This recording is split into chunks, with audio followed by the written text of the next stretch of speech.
Ready left. You got the 10, Ready right. 9s, 8, 2, 7. Line is ready. Okay. Fire.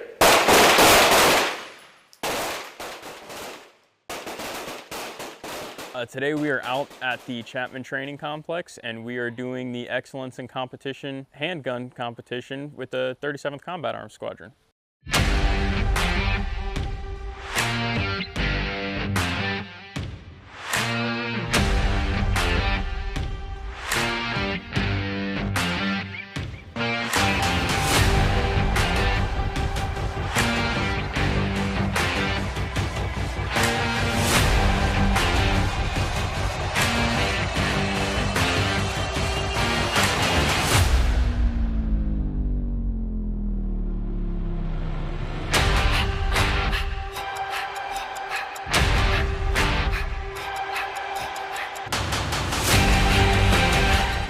So I think having this kind of competition open to everyone on the base is really good.